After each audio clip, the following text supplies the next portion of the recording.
Bakri Library. Bisa Bakri kosong boi pemincian library dia kopang bisa perkotaan saya. Kemudian ini bisa perkotaan dia pun jadi education dan lebat tanai. Teman-teman yang perkotaan bisa Bakri yang ebang library kanan bisa perkotaan kanan saya. Semua itu dicikau semisal ke library dong. Biar pun kopang bisa perkotaan. Gugun lirikiri pun nilai, gugun aidani sayo. So ang bekon nilai pasal. Thank you.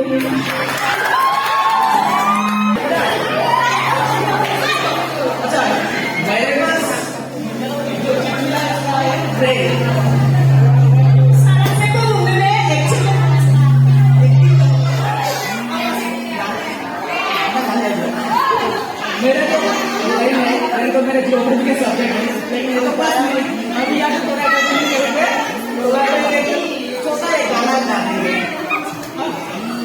क्या था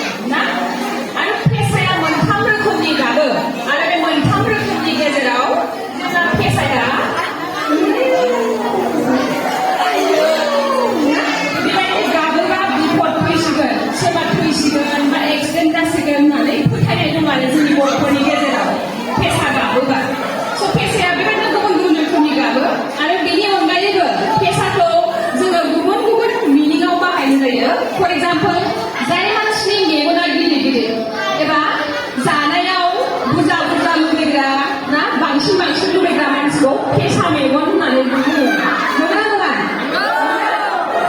आरो फेसाया सानाव नङा मोनायावसो आदार जायो आरो बिसोरनि मेन खायद'खौ जोङो आसिगुर जायो होननानै मिथियो मानसिनि आसिगुर माने मोनायाव फेसानि थाखाय बियो जोंखोल जोङो जाहैदों आरो ओंखायनो सोरबा मा होनो मोनायाव आसिगुर थानो हामा फेसा फैयो होननानै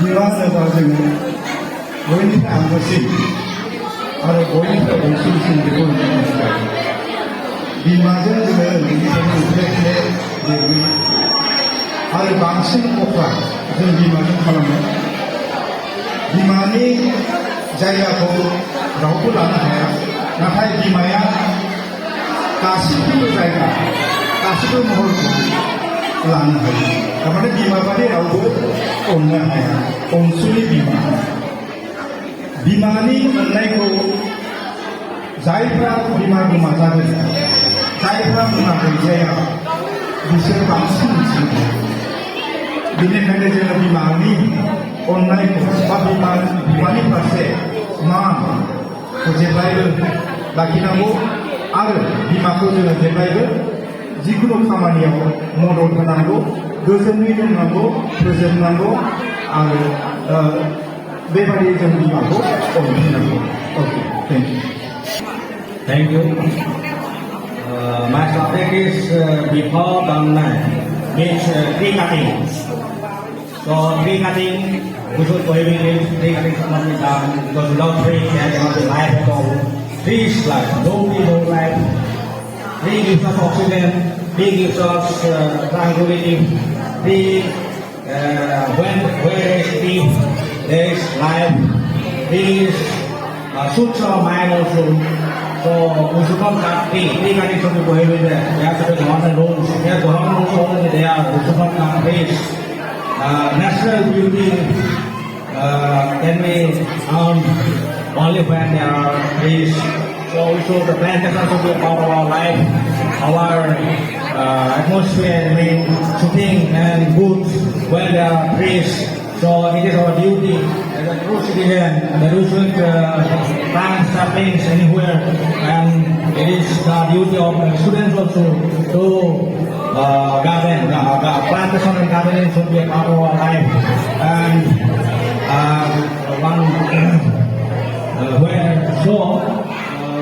you told us to say to produce sound of tree cutting. Tree cutting, tang, tang. We don't know which how trees are cut, but this tree should be prohibited completely. We should ban as much as possible. Oh, thank you.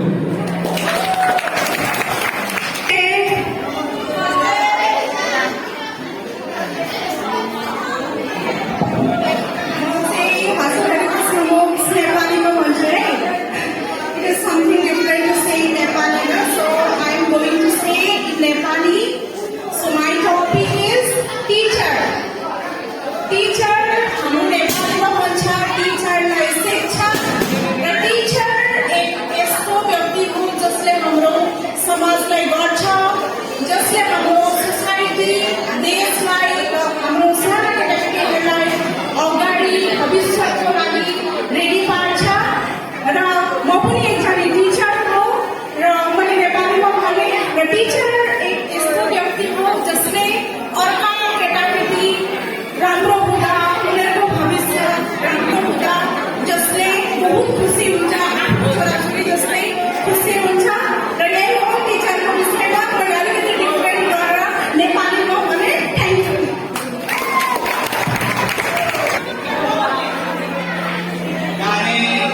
Xong đi thi lộc là ba cái gì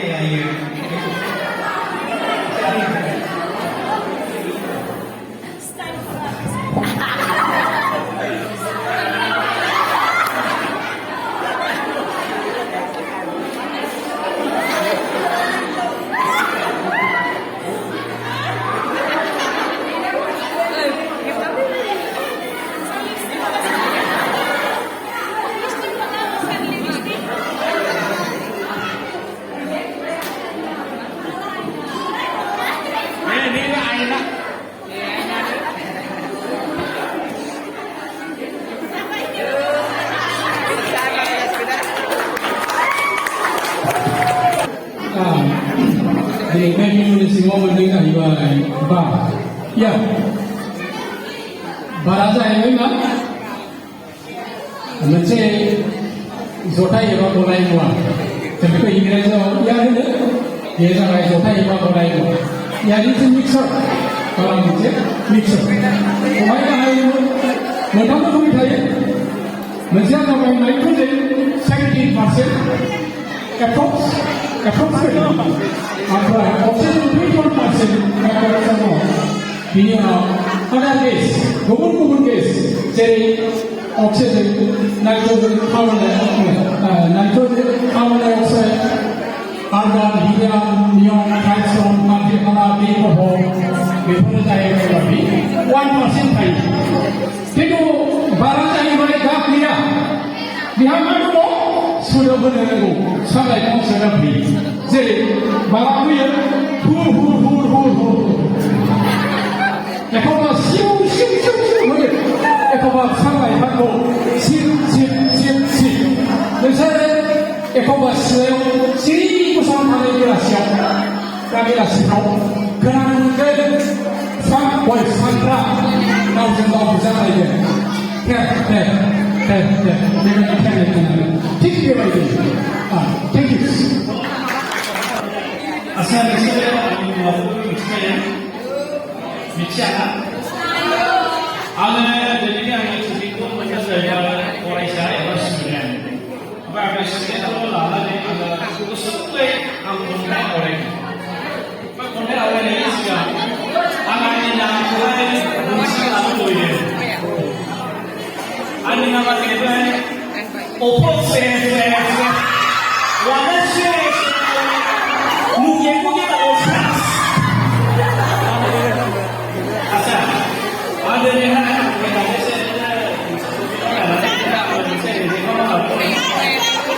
jadi mana orang mas mana orang ada yang polisi tu lama ini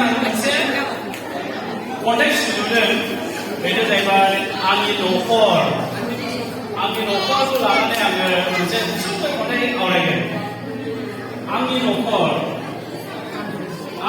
न'खरनि मुङा जादों थुक्राझार higher secondary गोजौसिन फरायसालि आंहा गासै 530 फिसाफोर दं आंनि मिसेसनि मुङा जादों जोंसा मेरा आङो बिसोरखौ जाहोनो सान हर मेङा मोजोमा सैसोनानै हाबा मावो आंनि फिसाफोरनि महरा सोरबाया गुफुर सोरबाया सोमखोर गोथां आरो सोरबाया गोमो गाबनि बिसोरनि गेजेराव सोरबाया बिमा बिफाखौ मानिसोगारो सोरबाया मानिनो हाया बेखायनो दिनैनि सानाव आंनि मोनसेल' फरायसाफोरनिसिम आर'ज फिसाफोर नोंसोर गाव गावनि बिमा बिफाखौ मानि बे फिसाया गोमाला सेसारि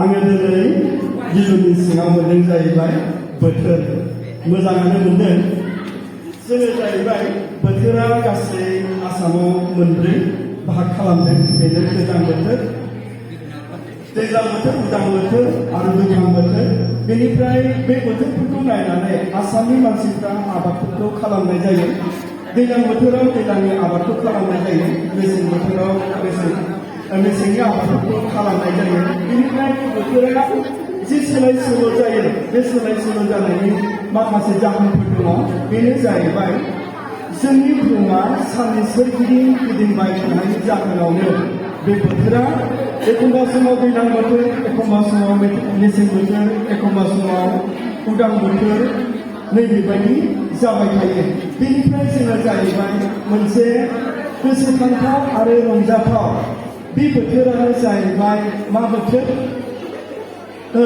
उदां बोथोर उदां बोथोर दा उदां बोथोर बे उदां बोथोरानो जाहैबाय बयनिख्रुइबो साबसिन बेयाव जाहैबाय जोंहा माखासे मा होनो बैसो जानाय आइजोफ्रा बे समाव दिनफोरखौ थि खालामनानै लायो आरो बे समाव जे हाबाफारि जानांगौ बे हाबाफारिया रंजा बाजायै जानानै थाङो आङो बेखौनो बुंनानै दोनथ'नोसै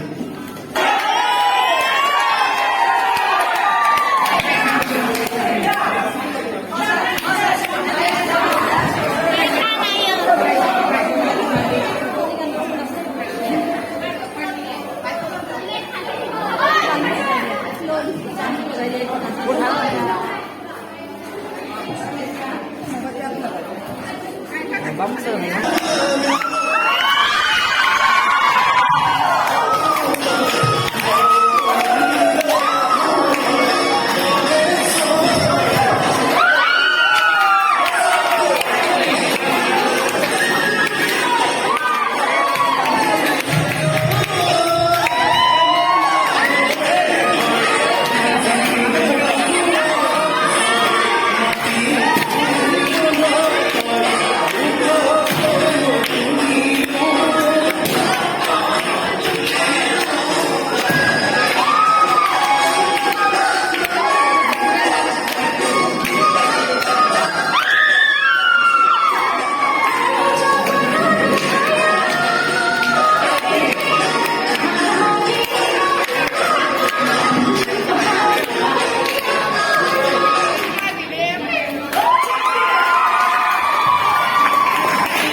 जोंना प्रग्रामा बेयावनो जोब्बाय होननानै बयबो ओंखाम जाला बा थाङाब्ला आं बावनानै बयबो ओंखाम जालांदों